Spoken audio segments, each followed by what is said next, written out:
It's part of the complicated world of cars today that even Ford's humble little C-Max comes in two versions that not everybody understands. There's the hybrid, and then there's this one, the Energi, which is a plug-in hybrid. Which one makes sense for you, and what's the big difference? We'll check that out now as we drive the 2013 C-Max Energi and check the tech.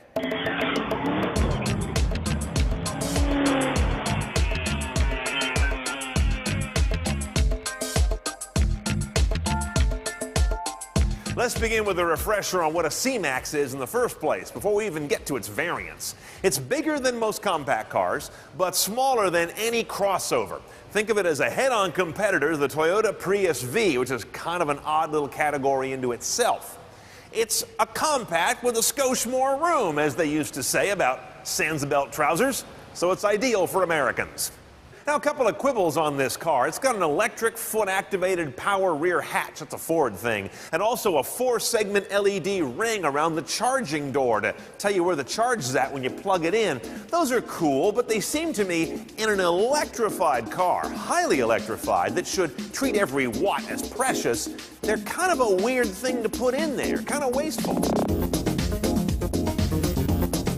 Familiar Ford design inside the C-Max. You've got a head unit here you've seen before. We'll talk about that in a minute. The other ergonomics are very Ford. You could be in a Fusion. You could be in any number of their cars. Now, Sync is in here along with My Ford Touch, as you can see, and that's going to be standard on your Energi. You don't have any kind of lowbrow, non-sync, non-LCD head unit going on. But navigation is optional. You don't have that as a standard feature.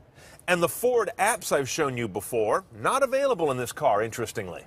Your media choices are well understood. AM and FM, satellite radio, single slot optical up here, USB, 2 of those in the console actually, as well as an SD card slot, streaming Bluetooth stereo, and RCA jacks here. Now, the rest of the interface is over here on the left where you've got the 2 wing screens. You've seen those before. I want to call your attention to the one on the left of the speedometer, which Ford's done some changes to. You've got these different modes. You have Engage, and you've got Empower, and as you can see, depending on where you are, there's also Enlighten, you have varying bands of information. To be honest, it's just too damn complicated. It should basically be telling you how to drive efficiently or not and give you your battery and fuel level. It does the last 2 well, but telling me if I'm driving efficiently, it doesn't get that across simply. I just want a light that goes on. It's just that simple. Look at the recent Honda Accord we did, which has a couple of big old green lights. When they're on, you're driving efficiently. When they're off, you're not. End of story. But I do like the brake coach. It gives you an example of how gradual, forward-looking braking puts more energy back into the car than stabbing the brakes at the last minute. It's a very good point to get across, and that coach does it like no other vehicle. In terms of parking, rear camera is part of a package that's not standard on this car, and as you can see, you've got some trajectory lines there as well.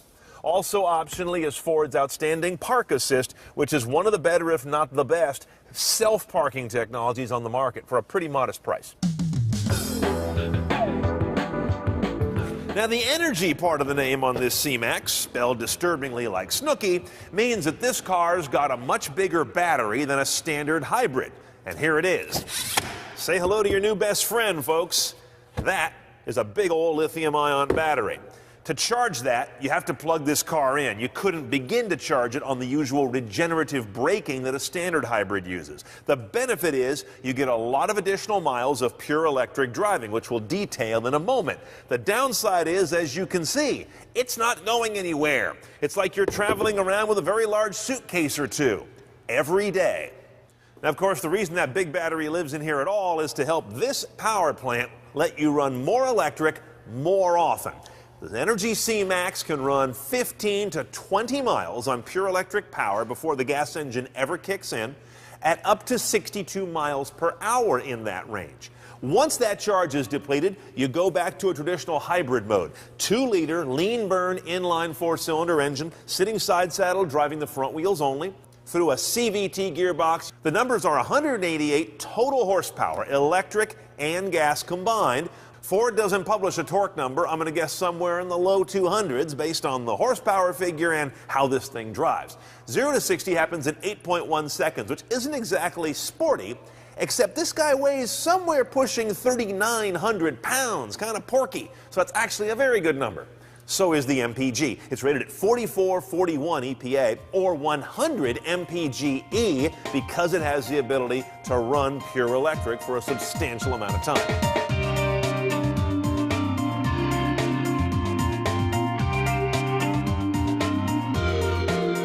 C-Max is Jekyll and Hyde depending on whether you've plugged it in or not. If you have, off you go with eerie silence and electric power for, like I said, 15 to 20 miles, even up to freeway speeds. Then once it gets all petered out, it goes into hybrid mode. It'll still creep electric only at low speeds, but not much more than that once the battery is down to hybrid level. See this EV button down here? If you push that, you can roll through 3 different modes that will put the car in either an automatic, forced, or no EV mode. You can decide if you want to go electric or if you don't, within the parameters of the battery having enough juice. It's not magic. You can't just make an electric car by pushing a button. But regardless of what mode you're running in, electric or hybrid, I find the C-Max a fun little car to drive. It's not a performance car by any stretch, but because it's highly electrified, you've got good torque when you dig in for it. The CVT transmission, those are normally not a driver's favorite, but this one is pretty good. I don't get a lot of rubber bandy elasticity out of it, which is their Achilles heel. The C-Max is one of my favorite Fords to drive.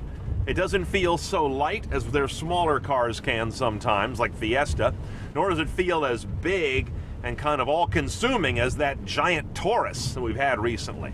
And I think for the everyday driver, this is a nice everyday car. I am a little concerned, though, about that reduced rear cargo capacity.